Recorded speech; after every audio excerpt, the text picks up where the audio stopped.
산상순 17강 먼저 그의 나라와 그의 의를 구하는 삶에 대해서 알아보겠습니다. 단락 1번 마태복음 6장 19절 같이 한번 읽어보겠습니다. 시작. 너희를 위하여 보물을 땅에 쌓아두지 말라. 거기는 좀과 동록이 해하며 도둑이 구멍을 뚫고 도둑질 하느니라. 자, 너희를 위하여 보물을 땅에 쌓아두지 말라라고 말씀하고 있죠. 이 보물은 재정을 의미하기도 합니다. 그런데 이 보물을 땅에다가 이렇게 두게 되어지면 좀 먹는 벌레 있지 않습니까? 그리고 동록, 금과 은을 상하게 만드는 물질을 얘기합니다. 그래서 너희의 보물을 땅에 쌓아두지 말아라. 20절 같이 한번 읽어보겠습니다. 시작. 오직 너희를 위하여 보물을 하늘에 쌓아두라. 거기는 좀이나 동록이 해하지 못하며 도둑이 구멍을 뚫지도 못하고 도둑질도 못하느니라. 예수와 당시 이스라엘 백성들의 집은요, 진흙벽이나 흑색 돌로 쌓아 만들었습니다. 그래서 도둑들은 쉽게 흙벽을 뚫어 그 집의 귀중품을 훔쳐갈 수 있었습니다. 그래서 이스라엘 백성들은 자신의 소중한 물품을 어디에다가 묻어두게 되어집니까?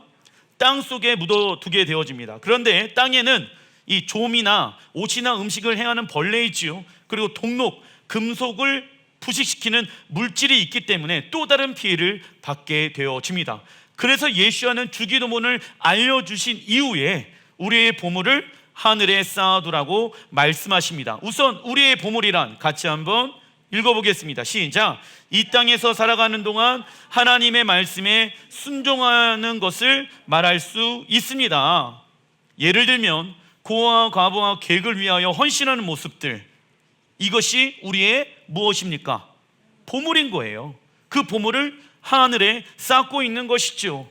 그리고 또 하나님의 말씀에 순종하게 되어졌을 때 받게 되는 고난과 이웃을 사랑하고 용서해 주는 것과 하나님을 예배하는 시간과 하나님이 우리에게 주신 재정을 하나님의 나라의 영혼들을 위하여 사용하는 것들이 우리의 무엇입니까?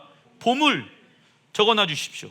그 보물들을 지금 우리는 하늘에 쌓고 있는 것입니다. 그리고 그 하늘에 쌓아둔 보물은요, 이자율이 몇 배부터 시작되어집니까? 30배, 60배, 100배 퍼센트율로 보게 되어지면 3000배, 6000배, 10,000배. 할렐루야. 여러분들, 주식을 투자를 하는 사람들이 3000%를 자기가 수익을 내봤다라고 하는 사람 주변에 찾기가 어렵습니다. 그죠?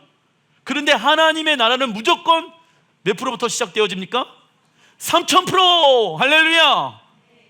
10,000원을 넣으면은 3000%부터 시작되어지는 거예요. 그런데 문제가 있습니다. 보여지지가 않아요. 그죠? 주식을 투자를 하면은 이렇게 들어가면은 이제 3000% 얼마 딱 찍히는데 그 하나님의 나라의 창고는 보여지지가 않아요. 무슨 눈을 가지고 있지 않기 때문에, 믿음의 눈을 가지고 있지 않기 때문에. 하나님의 나라가 이 땅 가운데 완성되어질 것이며 그 하나님의 나라에서 우리는 상급을 받게 되어질 것입니다. 잘했다, 충성된 내 종아, 이 이야기를 듣게 되어질 것입니다. 이것을 사모하고 바라는 사람들은 믿음의 눈을 들어 하늘 창고에 우리의 보물들이 쌓이고 있는 것을 보게 되어질 것입니다. 그러나 믿음이 없는 사람들, 하나님의 나라에 대한 소망함을 가지고 있지 아니하는 자들은 그 믿음의 행위를 하지 못하게 되어지는 것입니다. 이처럼 하나님의 영광을 위해 살아가는 자는 어떠한 영역에서 자유케 되어집니까? 재정의 영역에서 자유케 되어지는 것입니다. 세상에 재정이 없어도 부유한 자로 살아갈 수 있는 방법이 어디 안에 있습니까? 하나님 안에 있다라는 거예요.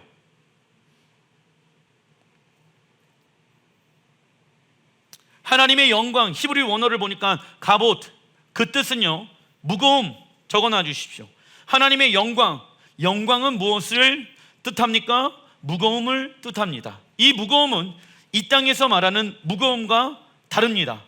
우리에게 부어지는 하나님의 영광은 너무나도 가볍습니다. 그래서 우리가 하루 동안 겪은 일로 인해 인생의 무게가 느껴진다라고 하면은 이 무거움을 어디에 던져버리고, 십자가에 던져버리고 하나님의 충만한 임재 가운데 들어가길 우리는 힘써야 하는 것입니다. 그러면 육체가 지금 질병 가운데 있습니까? 내가 일을 하고 나이가 들다 보니까 육체의 질병이 나를 어렵게 합니까? 이 짐이 있습니까? 이 짐이 무겁습니까? 고통스럽습니까? 끔찍합니까? 외롭습니까? 그 짐을 주님이 뭐라고 말씀하고 계십니까? 십자가 앞에 다 내려놓으라. 그러한 사람들은요, 무엇을 경험하게 되어집니까? 자유함, 쉼을 경험하게 되어진다. 중간 1번 마태복음 6장 34절 같이 한번 읽어보겠습니다. 시작. 그러므로 내일을 위하여 염려하지 말라. 내일 일은 내일 염려할 것이요 한날의 괴로움은 그날로 족하니라. 아멘. 내일의 모든 것을 채워주시는 분은 누구이십니까? 하나님이십니다. 그런데 자꾸 우리는 그 하나님의 영역을 침범하여서 내일 일을 오늘 걱정하기 시작합니다. 그리고 앞으로 일어날 10년, 20년의 일을 스스로 걱정하고 있습니다. 작은 1번 누가복음 16장 11절 만약 너희가 세속의 재물을 다루는데도 충실하지 못하다면 누가 참된 재물을 너희에게 맡기겠느냐? 자, 재물에는 두 가지가 있죠. 첫 번째는 무엇입니까? 세속의 재물이 있고, 두 번째는 참된 재물이 있다. 예수님은 재물을 두 가지로 나누어서 말씀하고 계십니다. 첫째, 세속의 재물은 이 세상의 재물을 말합니다. 이 세상의 재물은 인간과 각 나라의 욕망을 충족시키기 위해 존재하고 필요합니다. 이 세상의 재물은 세상의 방법으로 운영되어집니다. 둘째, 참된 재물은 무엇을 의미합니까? 하나님 나라의 재물, 적어놔 주십시오. 하나님 나라의 재물. 하나님의 나라는요, 하나님의 사람을 통하여 운영되어지며, 하나님은 하나님의 사람의 무엇이 되어주길 원하십니까? 공급자. 왜냐하면 하나님의 나라를 완성해 나아가기 위해서는 무엇이 필요합니까? 참된 재물이 필요한 거예요. 그 참된 재물을 누가 받습니까? 하나님이 내 삶의 주인이십니다. 청지기의 삶을 살아가는 자들에게 참된 재물이 오게 되어지는 거예요. 그리고 그 재물을 가지고 무엇을 위해 살아가기 시작합니까? 하나님의 나라의 완성을 위해 살아가기 시작하는 것입니다. 그러나 하나님의 사람이 세상의 방법으로 재물을 운영하게 되어질 때 그의 삶에서 하나님 나라의 질서가 붕괴하기 시작합니다. 그 결과 욕심은 죄를 낳고, 죄가 장성한 즉 무엇을 낳습니까? 사망을 경험하게 되어지는 것입니다. 그래서 우리의 재정을 노리는 위험 요소들이 굉장히 많이 있습니다.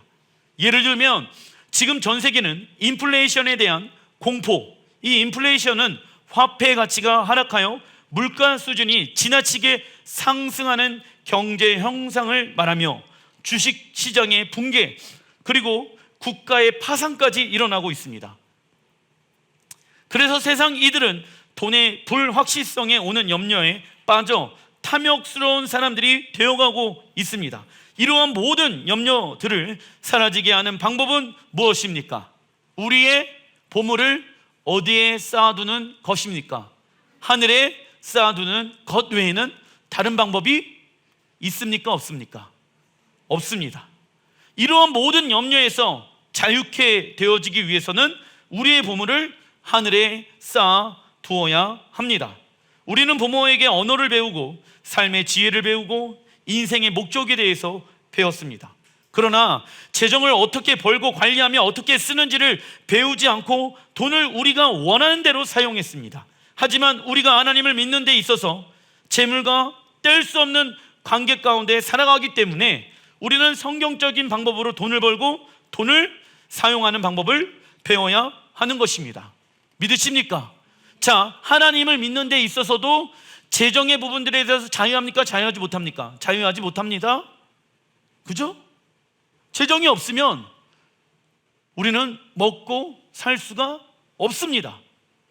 그래서 창세기에 보게 되어지면 하나님은 그 재정을 귀하다라고 이야기하고 있습니다. 그렇죠? 그러나 조심해야 될 것은 무엇입니까? 돈을 사랑하면은 안 되는 것이죠. 하나님께서 주신 그 재정을 하나님이 원하시는 방법으로 벌고 하나님이 원하시는 방법으로 사용해야지 우리는 하나님 나라의 백성으로 살아가는 방법을 배울 수가 있는 것입니다. 그래야 하나님의 것을 잠깐 관리하는, 적어놔 주십시오, 청지기의 삶. 청지기의 삶은 무엇을 의미합니까? 재물을 보물처럼 여기지 아니하고 재물을 하나님의 말씀으로 관리하는 삶을 살아낼 수 있는 것입니다. 하나님은 작은 것에 충성된 자에게 큰 것을 주시는 분이시다. 예수님께서 달란트의 비유를 통해 말씀하시는 핵심은 크고 작은 사역과 재정을 말하는 것이 아니라 모든 일에 하나님의 말씀에 무엇된 자, 충성된 자의 모습을 요구하시는 것입니다. 그래서 오늘부터 작은 것에 순종하는 훈련을 해야지 결정적인 순간에 하나님의 위대한 부르심에 무엇할 수 있습니까? 순종할 수 있습니다. 그런데 어떤 사람은 이렇게 생각합니다. 지금 작은 재정과 작은 일에 충성하지 않으면서 하나님 기도만 합니다. 나에게 큰 것을 주십시오. 아니 진짜 이러한 사람들이 있어요.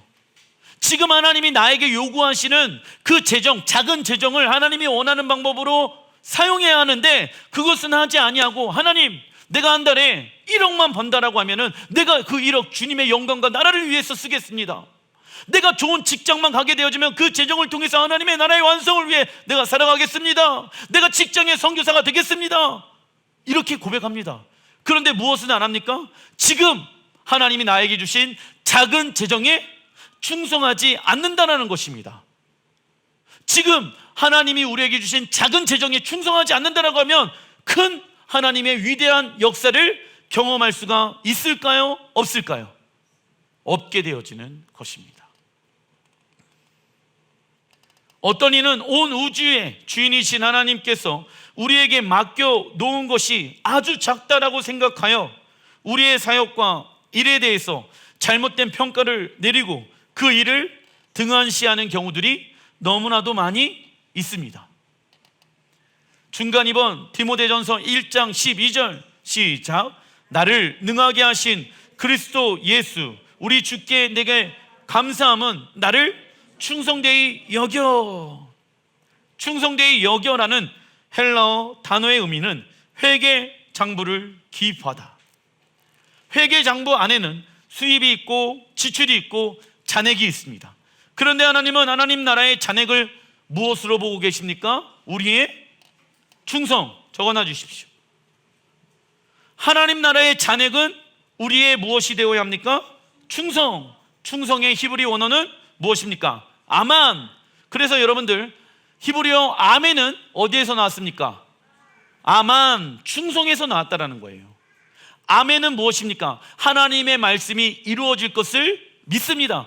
그 하나님의 말씀이 우리의 사업장과 우리의 가정과 우리 교회와 이 땅 온 열방 가운데 이루어질 것을 믿는 사람들은 무엇하기 시작합니까?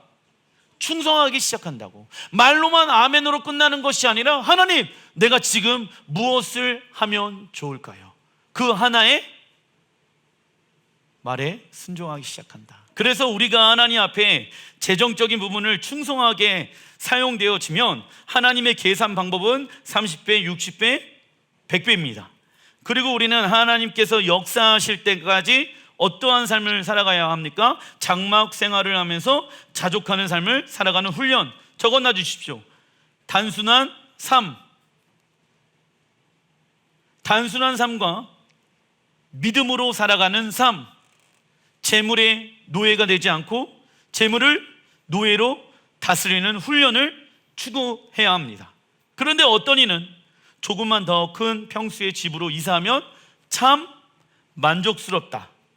아니면 조금만 더 높은 연봉을 주는 회사로 이직하면 참 만족스럽겠다라고 생각합니다. 그러나 고린도후서 3장 5절에 읽어보겠습니다. 시작. 우리의 만족은 오직 하나님으로부터 나느니라. 아멘. 이 말씀을 우리가 놓지 말아야 하는 것입니다.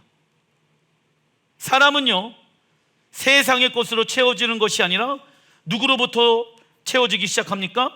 하나님으로부터 채워지기 시작한다.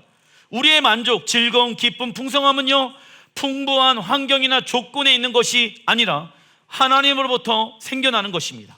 그리고 하나님께서 주시지 않을 때는 그것이 당장 우리에게 필요합니까? 필요하지 않습니까? 꼭 필요하지 않기 때문이라는 것을 알아야 하는 것이지요. 작은 1번 잠언서 12장 14절 같이 한번 읽어보겠습니다. 시작. 사람은 열매 맺는 말을 하여 좋은 것을 넉넉하게 얻으며 자기가 손수 일한 만큼 되돌려 받는다. 아멘.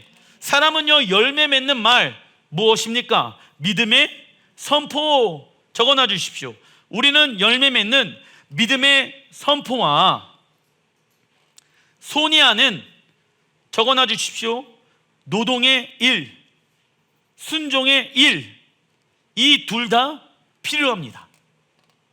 그래서 우리가 어떤 일을 하게 되어졌을 때 하나님께서 행하실 거에 대한 믿음의 선포를 바탕으로 근면과 탁월함을 가지고 일할 때 하나님은 우리에게 무엇을 주십니까? 승진과 급여 인상과 큰 것을 이루게 하실 것입니다.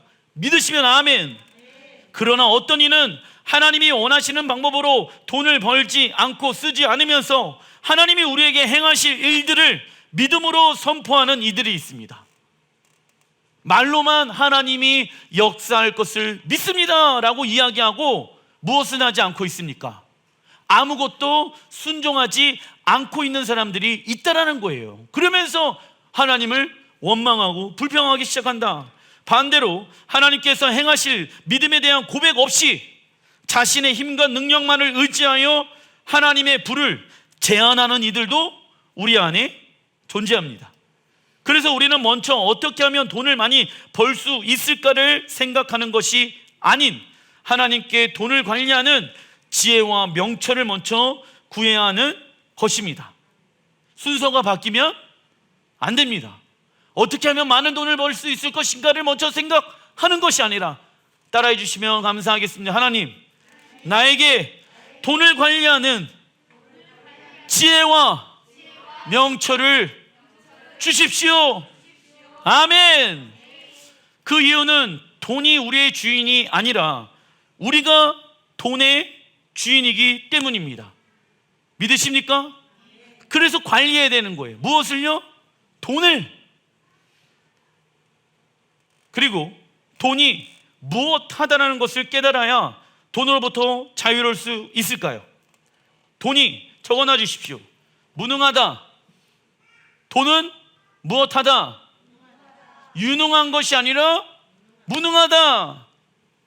하나님이 유능하십니다. 돈은 무능합니다. 우리에게 참된 만족을 줄 수 없습니다. 하나님만이 우리에게 참된 만족을 주시는 분이십니다. 돈은 종이 쪼가리입니다. 돈은 무능합니다. 돈이면 뭐든지 다 되는 것이 아닙니다. 하나님이 역사하셔야 합니다. 돈의 첫 번째 용도는 무엇을 하는 데 있습니까? 온전한 11조. 적어놔 주십시오. 돈의 첫 번째 용도는 무엇입니까? 온전한 11조를 하나님 앞에 드리기 위해서 우리가 돈을 버는 것입니다. 아시겠죠? 잊지 마십시오. 우리가 돈을 버는 첫 번째 목적은 온전한 11조를 하나님께 드리기 위해 무엇을 벌고 있다? 돈을 벌고 있다. 11조는 돈을 가지고 가장 먼저 해야 할 일입니다. 우리는 다른 것을 위해 돈을 먼저 쓰기 전에 하나님께 11조를 가장 먼저 해야 합니다. 말라기 3장 8절 읽어보겠습니다. 시작. 사람이 어찌 하나님의 것을 도둑질 하겠느냐? 이는 곧 11조와 봉헌물이라. 너희 곧 온 나라가 나의 것을 도둑질 하였으므로 너희가 저주를 받았느니라 말씀합니다. 온전한 11조, 히브리 원어로 마세르, 이 온전한 11조라는 것은 우리에게 주어지는 총 수입의 몇 프로를 드리는 것입니까?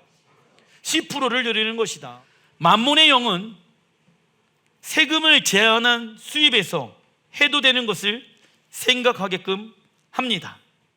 예를 들면 일반 직장에 다니면 세금이 제하고 월급이 입금되어집니다.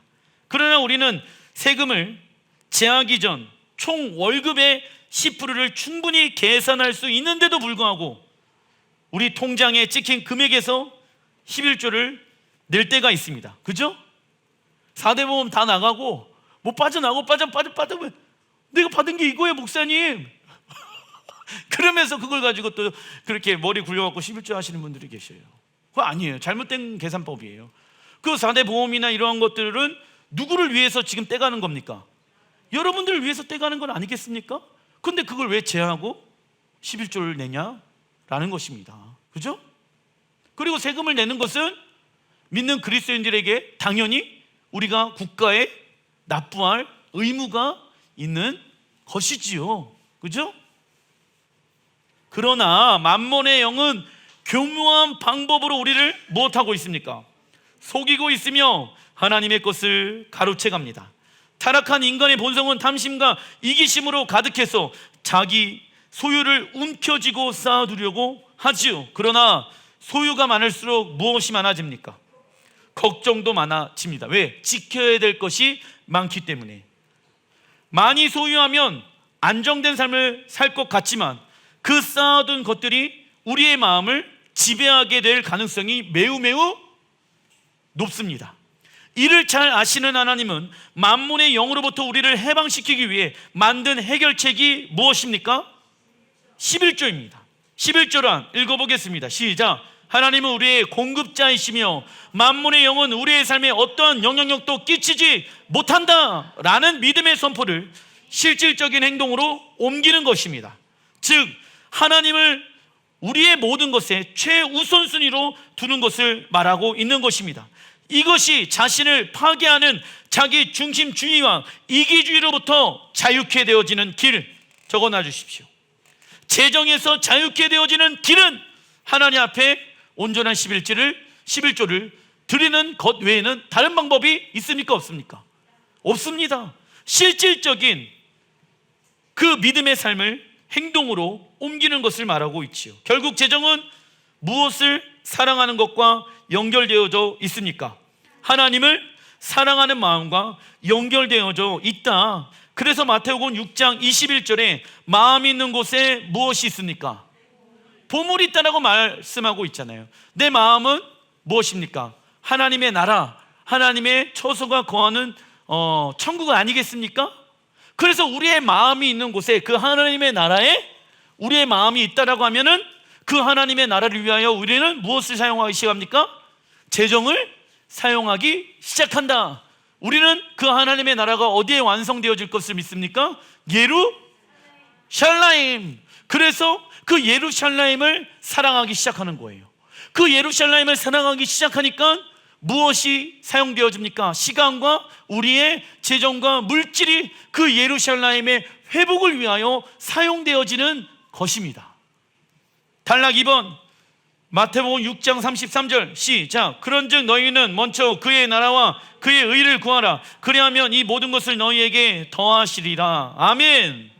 의란 읽어보겠습니다. 시작. 하나님과 깊고 올바른 관계를 말합니다. 창세기 18장 18절에 아브라함은 강대한 나라가 되고 천하 만민은 그로 말미암아 복을 받게 될 것이 아니냐. 내가 그로 그 자식과 권속에게 명하여 여호와의 도를 지켜 의와 공도를 행하게 하려고 그를 택하였나니 이는 나 여호와가 아브라함에게 대하여 말한 일을 이루려 함이니라. 자, 여러분들, 우리는 예수의 피로 말미암아 아브라함의 자손이 되어졌죠. 그래서 그 하나님의 나라는 강대한 나라가 되어지고 천하 만민은 그로 말미암아 무엇을 받는다? 복을 받게 되어질 것입니다. 그 하나님의 나라로 하나님의 백성으로 부르심을 받은 우리들은 여호와의 도를 지켜 의와 공도를 행하게 하려고 그를 택하였다라고 나와 있죠. 하나님은 아브라함에게 강대한 나라, 히브리 언어로 고이가들, 배아쯤 강대한 나라가 될 것이며 땅의 모든 나라들이 그를 통해 하나님의 나라로 접붙이는 자로 복을 받게 되어집니다. 그리고 하나님은 아브라함에게 여호와의 도를 지켜 제다카 공도 미시파트를 행하게 하려 택하였다라고 말씀하고 있습니다. 공이란 적어놔 주십시오. 선한 것과 악한 것, 선한 것과 악한 것. 그렇다면 여러분들, 세상의 기준으로 봤었을 때 선한 것이 있고 악한 것이 있겠죠. 그러나 하나님의 기준으로 봤었을 때 선한 것이 있고 악한 것이 있습니다. 선한 것은 무엇입니까? 하나님의 말씀에 순종하는 것이 선한 착한 행실이겠죠. 그러나 반대로 악한 것은 무엇일까요? 하나님의 말씀에 불순종하는 것을 악한 것이라고 이야기할 수 있는 것입니다. 하나님과 깊고 올바른 관계 가운데 있는 이들은 선한 것, 무엇을 따라갑니까? 말씀을 따라가기 시작한다. 그러나 하나님과 깊고 올바른 관계 가운데 있지 아니하는 사람들은 무엇에 의해 움직이게 되어집니까? 자신의 판단과 기준으로 움직이게 되어진다. 경험으로 움직이게 되어진다. 그리고 그의 나라는 무엇을 말합니까? 읽어보겠습니다. 시작. 예수님께서 이 땅에 다시 오셔서 왕으로 통치하시는 나라. 적어놔 주십시오. 그의 나라는 예수님께서 이 땅에 다시 오셔서 왕으로 통치하시는 나라를 말합니다. 예수님은 1000년 동안 이 땅을 통치하실 것이며 천년왕국 시기가 끝난 이후에 지금의 옛 하늘과 옛 땅이 사라지게 되어지며 새 하늘과 새 땅이 이 땅 가운데 임하게 되어집니다. 그리고 거룩한 새 예루살렘 성이 하늘로부터 이 땅에 내려오게 되어질 것이며 새 예루살렘 중심에는 생명나무가 자라나게 되어질 것입니다. 우리는 동일하게 아담과 하와의 범죄로 인해 쫓겨나게 된 에덴 동산으로 다시 돌아가는 것이 무엇입니까? 하나님의 나라인 것입니다. 여러분들, 그래서 우리는 다시 회복되어진 어디로 돌아간다? 에덴 동산으로 돌아간다. 그 새 예루살렘의 중심 가운데 무엇이 심겨져 있다? 생명나무. 믿으십니까? 그 생명나무는 무엇입니까? 하나님의 말씀에 순종하는 것이 생명을 얻고 풍성한 삶을 사는 것 아니겠습니까? 그래서 그 하나님의 나라를 시편 122편 6절에 시편 기자는 이렇게 이야기하고 있습니다. 예루살렘을 위하여 평안을 구하라. 읽어보겠습니다. 시작. 예루살렘을 사랑하는 자는 형통하리로다. 제가 이런 얘기를 합니다. 집사님, 예루살렘에 대해서 잘 모르시겠습니까? 예, 아직은 목사님만큼 잘 모르겠습니다. 그렇다면 예루살렘을 사랑할 수 있는 마음을 내게 허락해 달라고 기도하십시오. 제가 그러한 얘기를 합니다. 예루살렘에 대한 지혜와 계시가 열릴 수 있도록 하나님 앞에 간구하십시오. 그 예루살렘을 사랑하는 자들은 무엇한다? 형통의 복을 받을 것입니다. 그런데 뭐라고 했냐? 목사님 오해하시는 게 있는데 저는요 예루살렘을 미워하지 않습니다.